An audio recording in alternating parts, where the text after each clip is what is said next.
বন্ধুরা, কিভাবে আপনারা মেসেঞ্জার এরকম হোয়াইট কালার থেকে ব্ল্যাক কালার করবেন, মানে এরকম সাদা কালার থেকে আপনারা কিভাবে কালো কালার করবেন।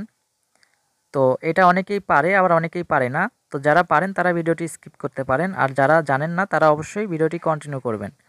তো ভিডিওর স্ক্রিনে দেখুন, এক পাশে ব্ল্যাক কালার, এক পাশে হোয়াইট কালার, ঠিক আছে। তো এটা আপনারা কিভাবে করবেন এটা আমি আপনাদের দেখিয়ে দিচ্ছি। সো ফার্স্টে আপনারা কি করবেন, আপনারা মেনু আইকনে ক্লিক করবেন, এরপরে আপনারা সেটিংস অপশনে ক্লিক করবেন, ঠিক আছে। সেটিংসে ক্লিক করার পরে আপনারা এখানে দেখতে পারবেন ডার্ক মোড, আপনারা এটার উপরে ক্লিক করে দেবেন। তো এখানে দেখুন সিস্টেম অন অফ, এখানে তিনটা অপশন রয়েছে। তো এখানে সিস্টেম থাকতে পারে আপনাদের, অথবা অফ থাকতে পারে। এখানে আপনারা অবশ্যই অনে প্রেস করে দেবেন, তাহলে কিন্তু এটা ব্ল্যাক কালার হয়ে যাবে, ঠিক আছে। এরপরে আপনারা ব্যাক করবেন, ব্যাক করার পরে কিন্তু আপনারা দেখতে পারবেন আপনাদের মেসেঞ্জারটি ব্ল্যাক কালার হয়ে গেছে। ব্ল্যাক কালারটি রাতের বেলা অনেক ভালো লাগে, আর হোয়াইট কালার আপনারা দিনের বেলায় সাধারণত সাদা রাখতে পারেন, সেই ক্ষেত্রেও কিন্তু দেখতে ভালো লাগে।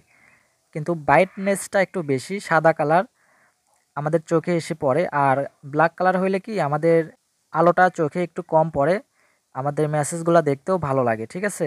সো আশা করি ভিডিওটি আপনাদের ভালো লেগেছে। সবাই ভালো থাকবেন, সুস্থ থাকবেন। আল্লাহ হাফেজ।